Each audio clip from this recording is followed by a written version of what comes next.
Hello and welcome to the Crypto Beat. My name is Tim Copeland, Head of Growth at The Block.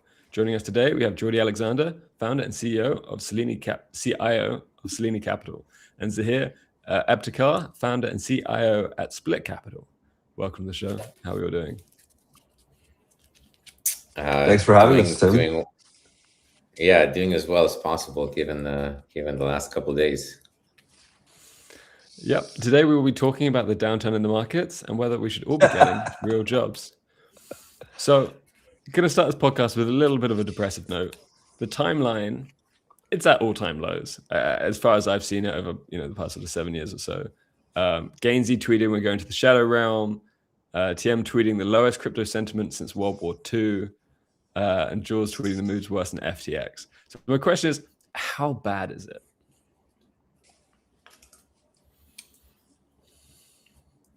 9 out of 10. Yeah, I can imagine it getting worse, but not like a lot worse. And so, why are things so bad? Like, how do we get to this point?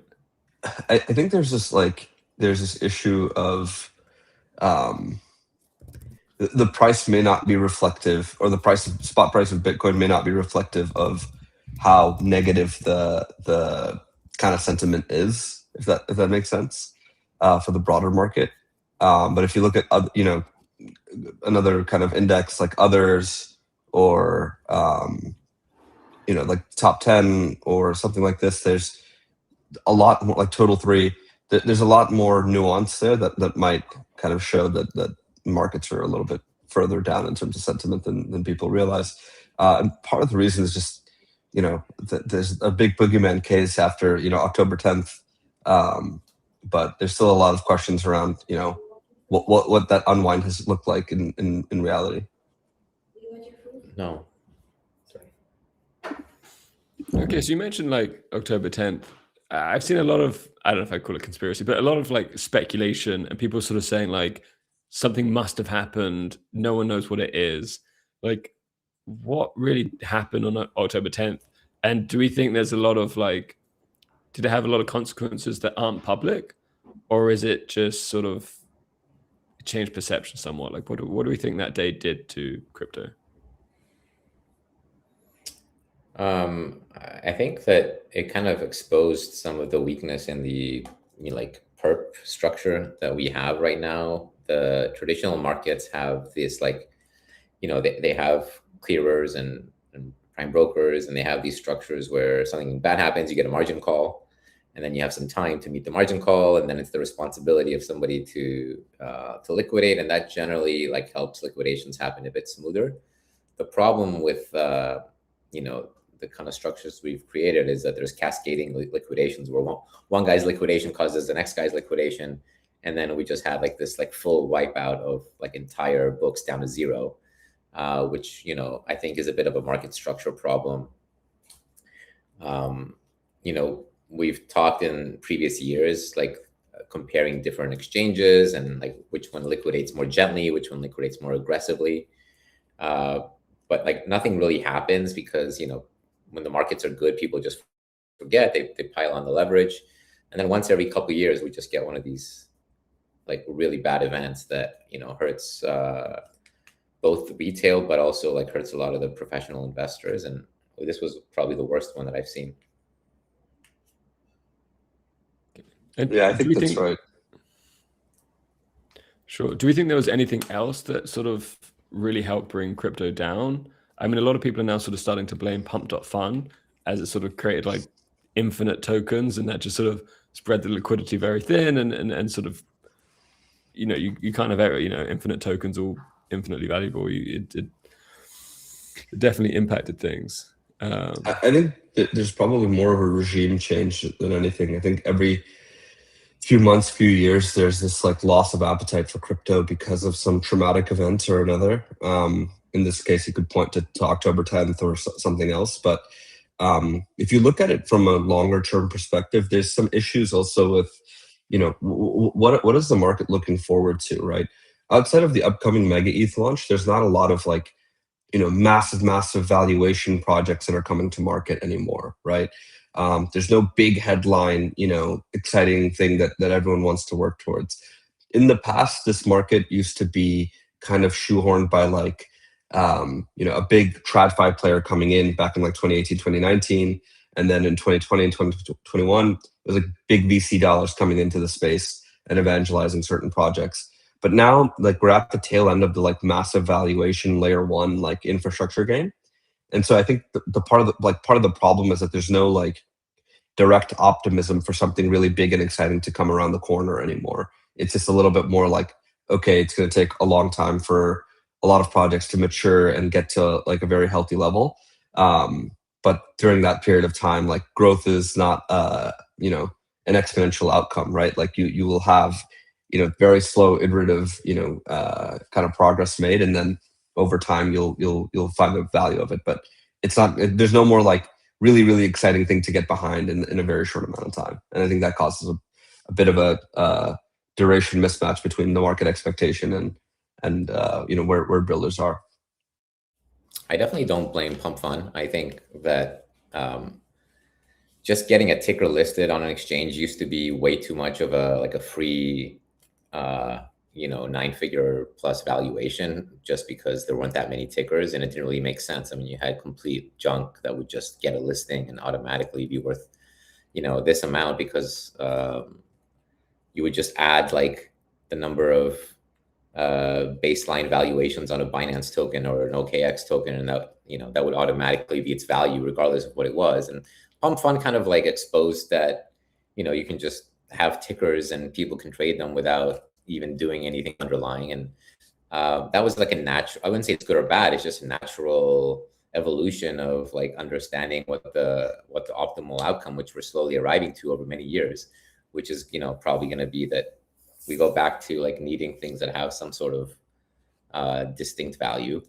But the last year that we've gone through has been pretty brutal, because the flag holders, like specifically, let's say Bitcoin, have really done negatively. Like, we had a negative return in a year where everything was supposed to be lined up, where like so much mind share, so much like official support, and like the US government saying they're not going to sell any more coins and all this stuff happening. And everyone is like, I think right now the reason why we're so bad is because people don't really understand why it's happening. And there's only one reason why it can be happening, which is that like we are going through like there's distribution happening from like old holders, like kind of very ancient whales that have decided to diversify. And whether that's because of just they believe the 4-year cycle, or whether they're scared of this quantum kind of rumblings that are far in the future, but like like at least people are hearing about them. Maybe they don't want all the exposure, or maybe it's just it's just like time for them where things settle down and they just want to cash out. But whatever it is, that's really the only reason why we're in such a bad price action. There's nobody else that really can keep dumping coins when Sailor is buying every day, when like the government is like supporting.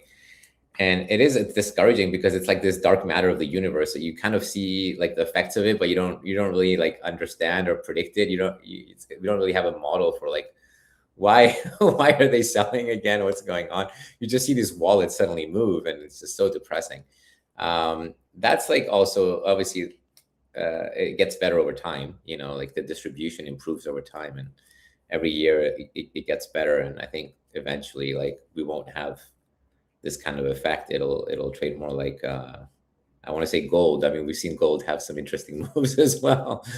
But yeah, I think everyone from the VCs down is having a hard time right now.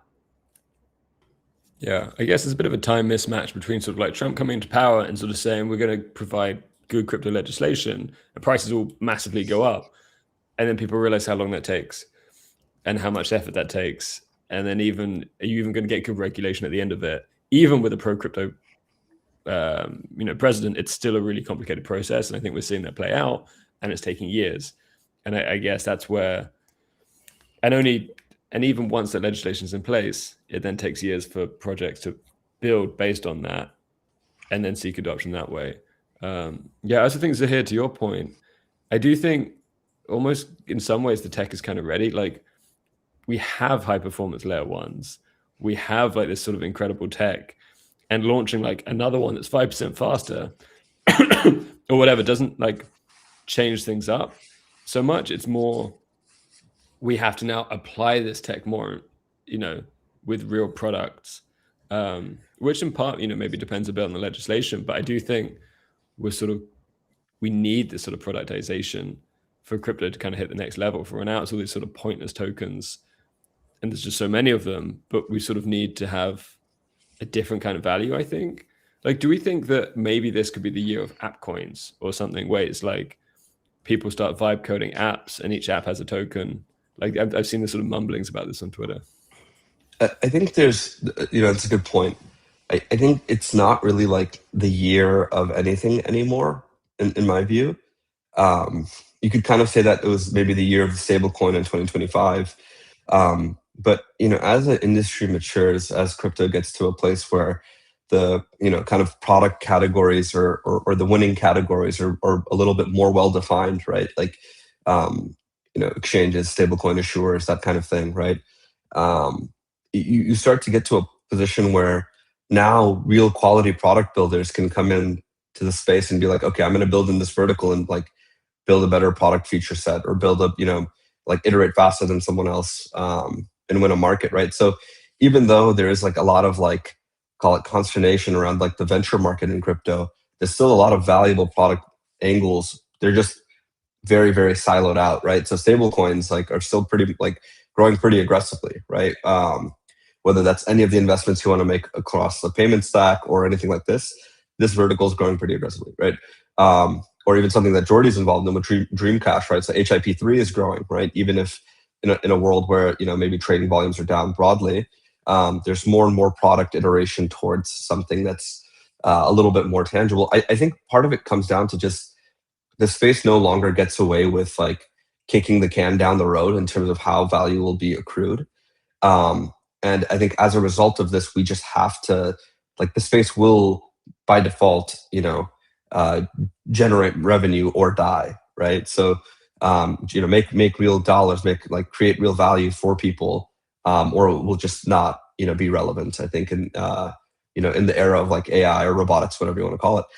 And I think a good demonstration of this is like we're seeing now like quite a few teams in the venture landscape who have built like really fast performance, layer ones, that kind of thing, pivot almost entirely to a product led direction, right? And some of the teams are like now maybe catching up to this trade, but like we learned in the last 3 years that ecosystem teams in and of themselves are not sufficient to get to market, right? You need to be able to build the product yourself if you actually want people to build on your chain, right? So, very good example of this, like, and obviously I have a bit of a bias, but like, the Plasma team's direction is very much towards product centric, right? Even Mega ETH is moving in terms of like a product centric, roadmap. So there's a lot of this kind of more and more iteration towards we need to build the best product. And the thing is, like in crypto, we have seen pretty consistently that there's not a great universe of product builders, and that the people who build like the best chains or the best like one-off product will probably become repeat founders that build the next best product. I don't think it's going to be like the 30th product team, sorry, the 30th ecosystem team that's going to build a killer app on your chain. And like now that there's block space available that's cheap and fast, like someone is incentivized to build on it, right? Like we know that ecosystem teams are like on average not very loyal, and we know that they don't actually like have the same longevity that a chain foundation or another team might have. So there's a lot of like changing world order, I think, in the layer one complex, and I think that will lead to a lot of maybe differentiated revenue streams for products as they come along. Yeah, I agree. I agree with so much of what Zaheer said. I think a lot of the theses of the grand VCs, like the A16Zs that were early to crypto and evangelizing, have been just they never really made sense, and they've just kind of year by year. And now I would say like in 2025, really, it's just very clear that they've been wrong in so many ways. Like all these things about like there's not enough block space, and there's block space everywhere, no one's using it. Like it's just so clear at this point that a lot of what was driving things was that there was just a desire for speculation, and crypto has the best rails for people to speculate. It's just this global internet, frictionless internet money, people can speculate.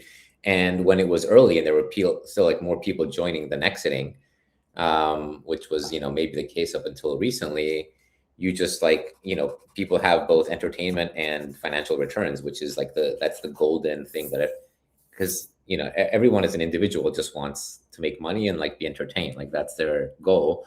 And last year you could say we had some entertainment, but the financial returns weren't there, neither for the more sophisticated BTC ETH kind of holders, neither for the meme coin game was fun, I would say, but it was quite rigged in the sense of insiders. And we saw what happened with some of the launches after the Argentinian president launch and those kind of things. So those games are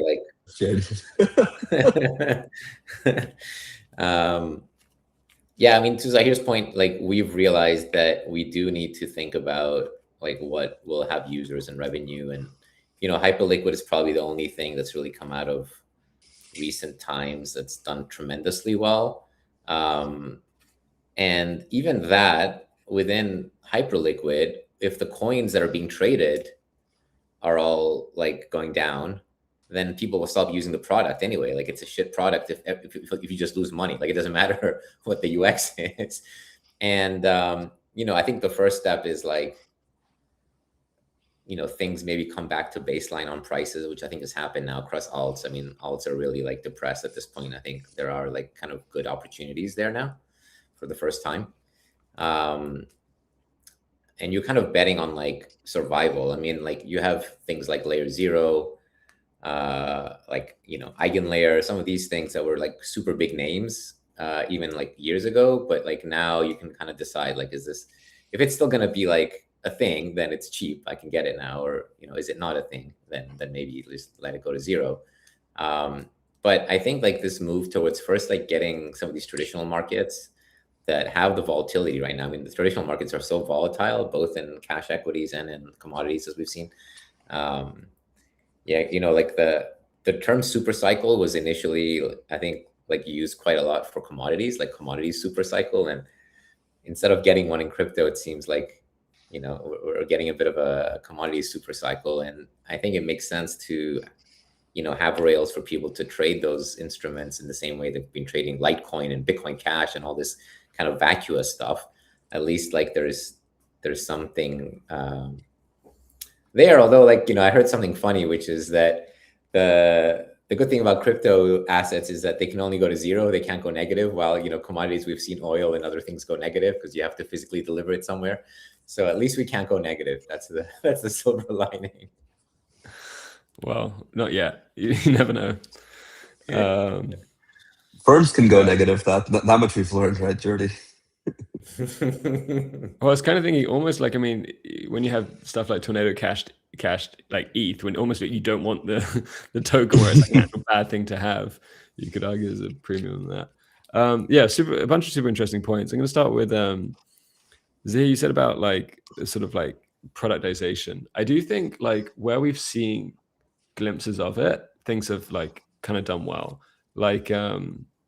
Even the Monad box drops was one of the most fun things, I think, for a lot of people. Maybe a bit frustrating with the third day tokens or whatever, but it was interesting and captured a lot of attention and sort of not sounds like somebody had a really bad third day crate. Doesn't sound like you're over it, Tim. It sounds like I just thought it was not happy about that third one.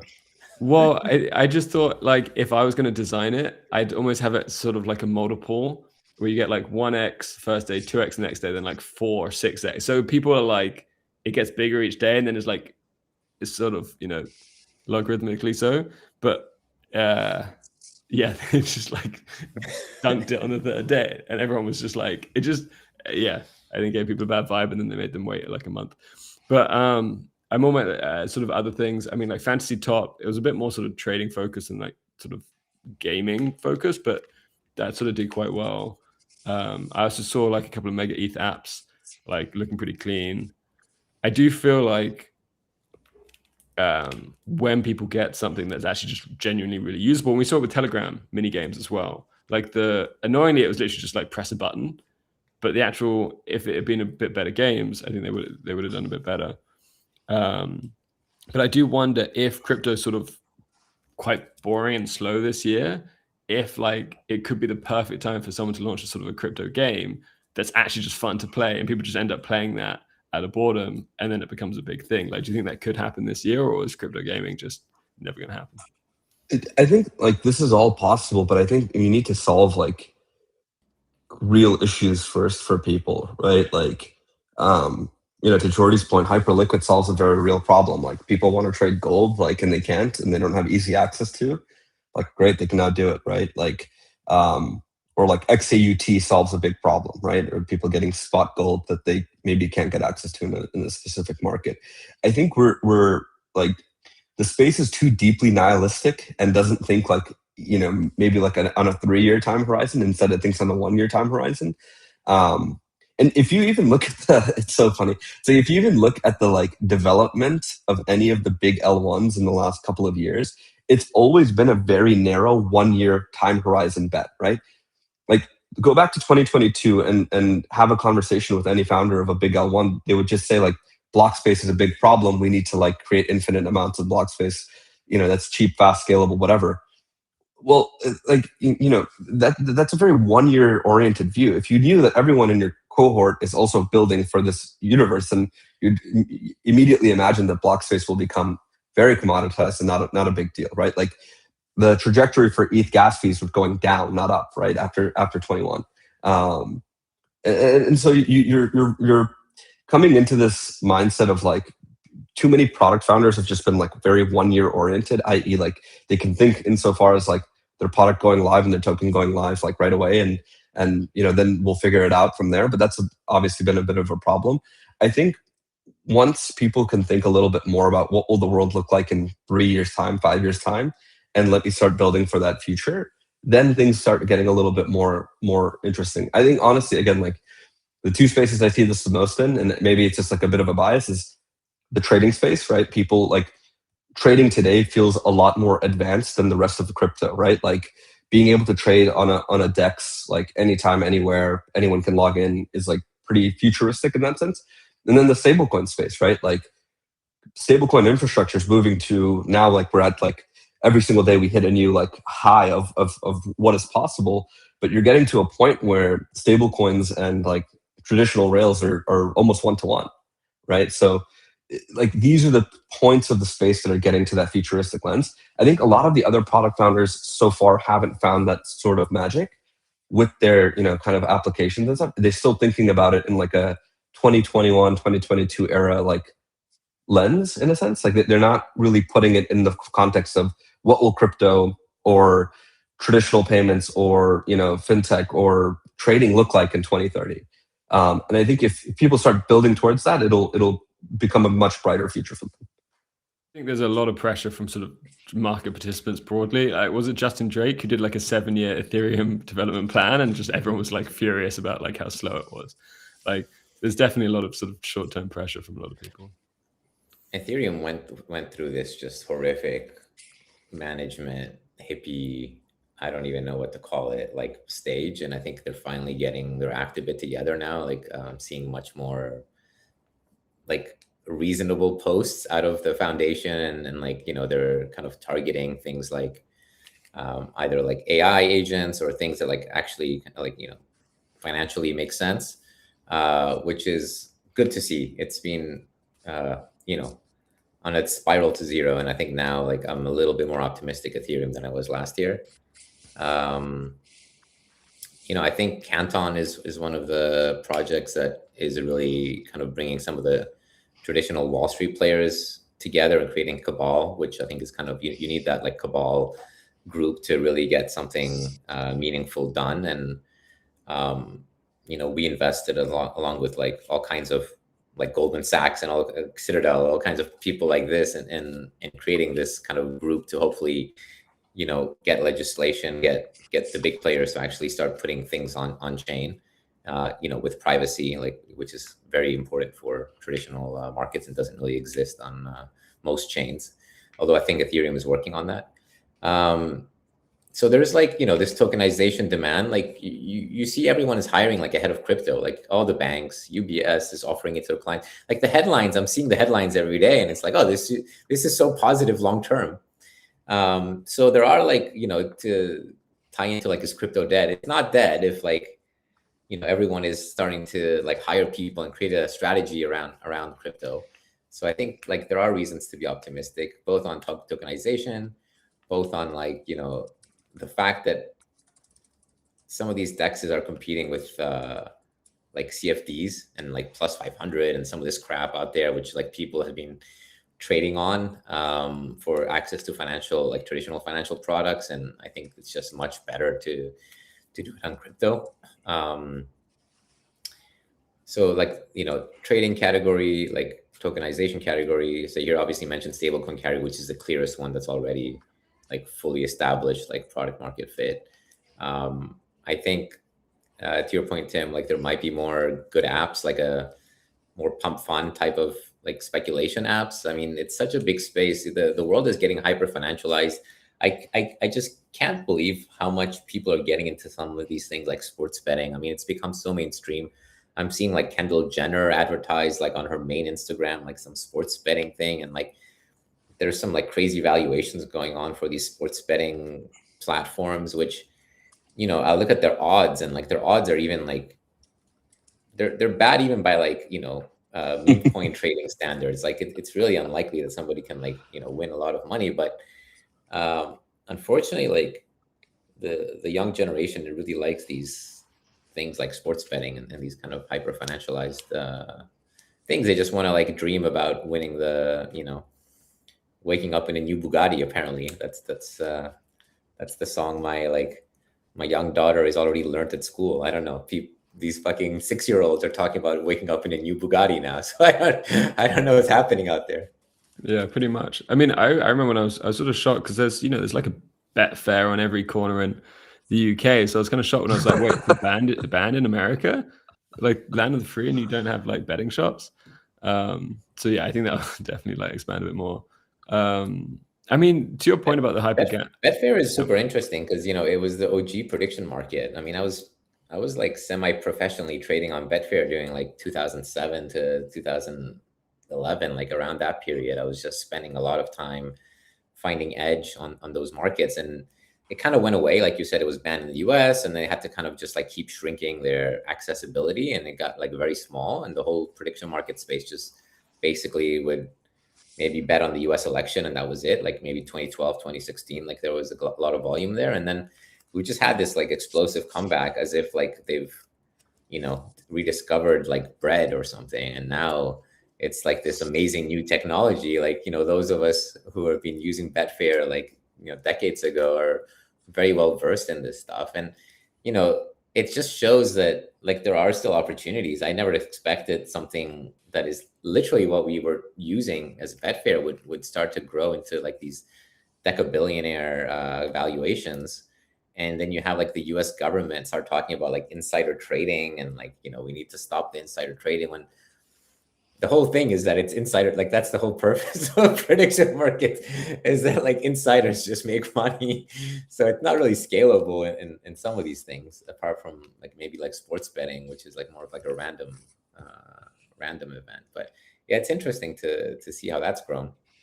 yeah, I mean, you talk about the sort of hyper gambling. I mean, it does seem very much these days that it's like with sort of wages and taxes, if you don't sort of hyper gamble your way out of that in your 20s, you're stuck in that for life.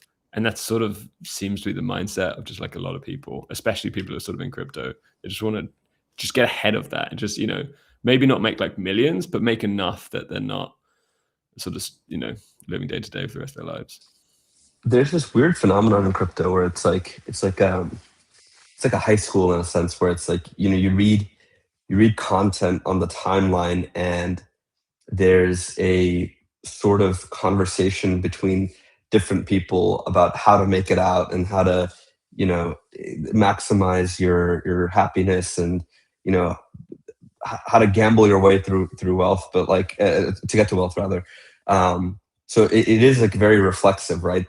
Like we've created this very big hive mind of like people just being like, no, you have to take XYZ steps in order to get to, that successful case. Even this recent gold move is a very good example, or silver, whatever you want to call it, all this precious metals. Like anyone who believes that this is just some central bank buying and all of a sudden like the dollar debasement trade in one go is like obviously mistaken. There's a lot of retail speculation in these markets that's come in, and that's also why you're seeing so much vol. People really overestimate how liquid some of these markets might be relative to the sizing that they have. But there is much more of an air towards like financial nihilism in general, and everyone wants to kind of make money fast. But the irony is, right, like your college professor telling you in finance to just buy index stocks is always just going to be right, because that's always just the view of the federal government, or the view of your how we're going to protect boomers in some capacity or another, right? Like even if you were in crypto to make it like big, right, in the last 2 years, you got crushed by equities in some sense or another, right? Like SPX is up 50% in the last 2 years, right? Or maybe Nasdaq. People really don't want the like they don't want the consistent path. They want the asymmetric path, which is also very, very much that's why crypto hasn't adjusted to this new reality super well. Everyone wants the happy path where a team can say, hey, look, product development and like infrastructure development will take 7 months, not 7 years, right? But in reality, building like the best technology will take an insane amount of time. If you go back to 2014 when Ethereum was coming out, right? Everything that they were doing, everything that they were operating on in terms of the assumption was 5-year plus bets. And everyone was okay with it back then because it wasn't this massive network. Relative to the time it was, but it wasn't this, huge kind of financial Ponzi that everyone wanted it to become, right? It was, this is going to be the best tech. It's going to take a very long time to get there, and decentralization will be worth the trade-off. We're now in this environment, and getting out of it slowly, where people are very disgruntled that quick gains are no longer feasible or possible. Yeah, I mean, I think when you're starting with like let's say early 20s, maybe you've got $1,000 or something. If you get 50% gains over 2 years, you're up like 500 quid. I think that's the kind of mindset. It's not necessarily enough. And instead, you're just down like your entire grand betting on crypto scams, right? Like you can only lose $1,000. You can make many more. Yeah, Jordan, it was mentioned earlier about Dream Cash. Like, can you explain what Dream Cash is and what is HIP-3? Yeah, I mean, Dream Cash is an application you can just download on your iPhone, and basically just get access to what is on the back end right now is just like these hyper liquid markets that you can trade, on your web UI, but it's like meant to be much more smoother and easier for, non-pro technical traders, just like, casual traders who want to take directional bets on, any instrument that's available on Hyperliquid. So these guys have built a really good app. We've partnered with them to start getting like new tickers and have like tether pairs. So Tether is also partnered with Dreamcash, and in essence, USDT is being by far the largest denomination for all these perps markets across all of crypto for all these years. USDC was the first one on Hyperliquid, and then they started adding USDH, but we thought that USDT is still potentially much better to use because that's by far where all the money is. It's all sitting in USDT. So we've created these USDT markets. You mentioned like, what is HIP-3? HIP-3 is this like permissionless version of Hyperliquid, where they allow anyone who stakes 500,000 hype to just launch their own market. So you stake the hype, you prove that you're not like trying to rug something because you're staking a lot of money to do it. You create these markets, and then if people want to trade them, they can just trade them. It's permissionless. So It's a combination. Dreamcash is really a combination of like, one, a partnership with the largest stablecoin, who will start very soon providing like USDT incentives for people to trade, to kind of get that like extra benefit for people who use it. Two, it's like the liquidity that us as Selene have really focused on. If you look at the liquidity, like I haven't been too involved. There's like some really like geniuses on my team that have been building it out, but I took a look, and like there's like 30 million liquidity on like S&P 500, like pretty thin, which is unheard of for like an on-chain product. So it's a super liquid. The guys have like really gotten proper piping into the TradFi rail so that they can offer that much liquidity. So it's the most liquid and the biggest stable coin. And hopefully like people really like the app as well. It's a very good UX. If they want to trade directly on the website, they can. It's just it's on the Hyperliquid front end. So it's exciting to try to build something and partner with like these like big players and kind of try to provide a new product that hopefully like fits a lot of people's needs, both in liquidity and like in stablecoin access. Okay, cool. And then, we talked a bit about like the rally in precious metals. Like we're definitely seeing, it feels like a very different sort of environment. Like, this huge rally in commodities. You've got crypto that's like really struggling sort of out of nowhere. Dollar's now coming down. You're having these sort of crashes in the stock market. Is there like, I'm seeing on Twitter people speculate that clearly there must be sort of some big shift happening. Like, is that the case, or is it just these things just fluctuate over time?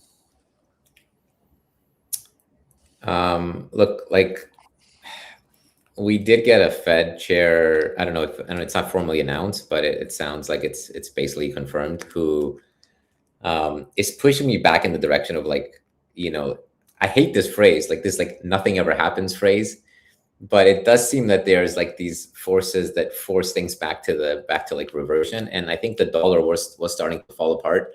Like people were starting to lose faith that, the US dollar would be run in a way where like it wouldn't just hyperinflate to zero. And I think, maybe that's one of the reasons why Trump was advised to choose someone who is at least perceived as being hawkish. I don't know what he's actually going to do. No one really knows what he's going to like do when he's actually chair. But at least like for now, we've seen like a reversion in metals because the US dollar is getting a little bit back in terms of confidence, and like, like they're maybe not going to put rates to zero and just print a bunch of QE because this new Fed chair. So short answer, like I think there was something happening, like there was starting to be like this scare about the dollar. And I think for now, it's with this new Fed chair, we're going to go back to normality for a bit.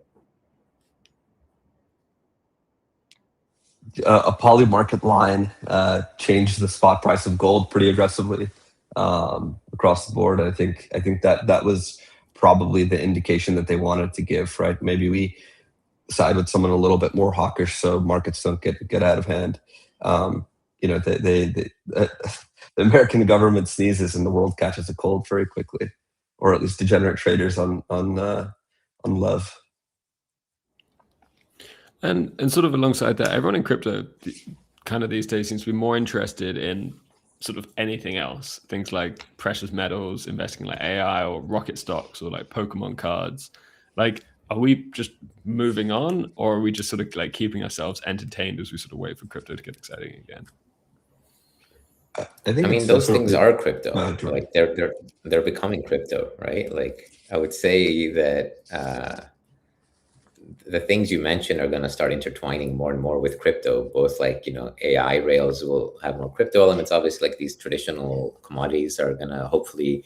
I mean, the volumes are insane. I think like it won't be long before like we actually have more volume happening, in DEXs than in traditional markets on some of these like products. It wouldn't surprise me at all if that happens within like a year or two.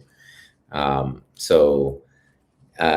don't think it's short term. I think like this is permanent. I mean, look, like the silver and the gold stuff, look, it's because of the volatility, and there's this like age old fight between everyone in financial markets. There's like the people who want to like bet on mean reversion, the people who want to bet on like trend following, and the trend followers, latched onto this trend, and then the people that are like more mean reversion personalities want to bet against it. And I think that's why you had this explosive amount of like attention, interest, trading volume, and open interest built. It's just that it was such a interesting chart where you have all these like reasons why maybe silver is worth more, and you have these retail participants in China that are like lining up and bidding it up $20 more than the rest of the world is. So it's not too dissimilar to when you had like the Korean bid on like altcoins that was like, they were bidding like much higher than the international price, and there was this like kimchi premium.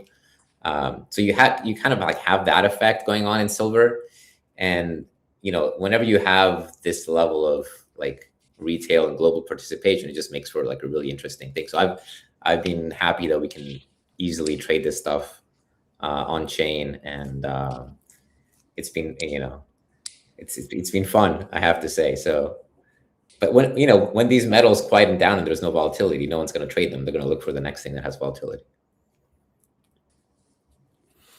Yeah, and what are you guys both like focusing on right now? When maybe like investing, but also trading. Like, is there anything that's really piquing your interest? Is it commodities? Is it something else? I think it's just like finding teams that are still like iterating in this kind of quieter period, working with them pretty closely and seeing like what they want to develop, and people who are very dedicated towards like a very simplified, straightforward pathway, if that makes sense. So I think we're no longer in a market where you can kind of say like we're building like the future of everything, the everything app, this and that. It just doesn't work. It's hard to believe, and it's hard to like even harder to make it happen. I think that's been more of the focus lately, and then just building out expanding the team, expanding operations. I know I was with Jordi in Abu Dhabi, and he was like, yeah, we have a bunch of like just tech that we have to work on, and we're very much in the same spot. So quieter periods are sometimes welcome as well. So getting back into health and all these other things as markets kind of move around. But I think there's always a good realization in crypto that once these doldrums kind of phase out, things always go back to baseline. There's always an interest in this market. We've gone through a lot worse, and this is not going to be the last time that people are interested in speculative like altcoins.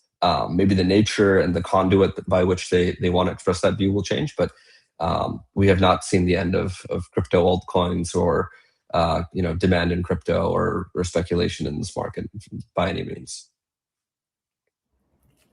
Yeah, I mean it's as busy as ever for me and for our team at Selene. I think venture might be having a little bit of problem in the crypto side with the model, with like the exchange listings and how those happen, and then the 1-year vest, and even teams are trying to extract everything before the investors get anything. There's all kinds of problems in the crypto venture stack for most projects, and I think there's not many deals happening in that category. We are spending a lot of time on like forward tech adjacent, like non-crypto specific, but more like AI, robotics, kind of like we're doing a lot of this stuff on the venture side, and even like rare earth, whatever, like kind of stuff that makes sense for like the these next years. But on the trading side, it's so busy. Like as Zaheer said, we are paying down a bunch of debt. We're trying to get ready for like the next generation of like latency. Everything is becoming faster. Everything is becoming like more microseconds and less milliseconds, and so everything has to be up to scratch. We are hiring like people that have traded traditional markets again. We're starting to look at these like equity markets and do stat arb and stuff like this, which is what you might expect from more of like a Citadel type of place to do. So we're getting into that category. That's very busy. We're doing more in OTC. So we got our like regulated business, which is like a standalone thing in Dubai that's kind of walled off and is able to provide client services. Yeah, busy times despite the market being quiet. For sure. And to sort of end on maybe on a good note, what is the sort of best positives we can sort of look for in crypto in 2026?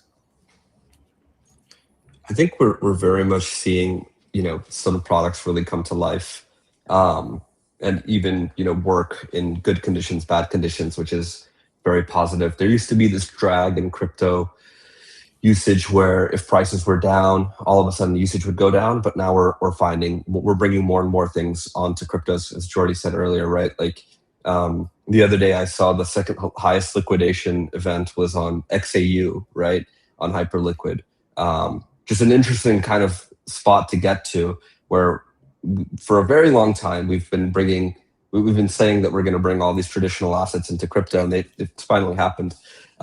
And then again, on the stablecoin side, it's you're coming to that point in time where people are very much actually using stablecoins almost like one-to-one with traditional rails. So you're seeing a lot more of this convergence between like traditional finance and our space. So that's going to be the most exciting thing. But again, it's slow, it's iterative, it takes a long time. You want to work with financial partners. They have different types of regulation and different types of timelines that they have to abide by. So it's not always going to be this a hockey stick like growth trajectory, but we're very much getting closer and closer to that vision that we wanted a decade ago plus.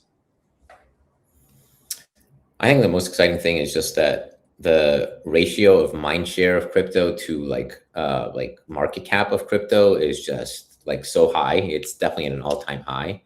And when you look at like something like silver adding the entire market cap of all of crypto, like in a week, it shows that the chance of like a 1 year, like very good return is high. I mean, I don't think anyone would bat an eyelid if like, we double prices, because it's still not gonna be like a meaningful percentage of, global wealth or commodities or anything like that. So the mind share is super high. The government is still very supportive, at least for the next few years until we have like a new election and get a new president in 2029 in the US. But financial media, like traditional financial media, talks about crypto constantly. So it's in everyone's head. People are getting more access to it. The government's still supportive. The prices are like clearly not high, like they're way off the highs, and there's much potential. So the most exciting thing is just like trying to wait for that next wave, which is going to come, and then people will just FOMO in one after the other. Maybe we'll get too high and we'll be complaining that things are overheated. But right now it's kind of the opportunity maybe to get a good return. All right, well, that's all we have for today. I want to thank Jordi and Zaheer for joining this episode. As a reminder, our newsroom works tirelessly to get you accurate, informed crypto news. If you want to stay ahead, read the blog. Thanks, and see you next time. Take care, guys.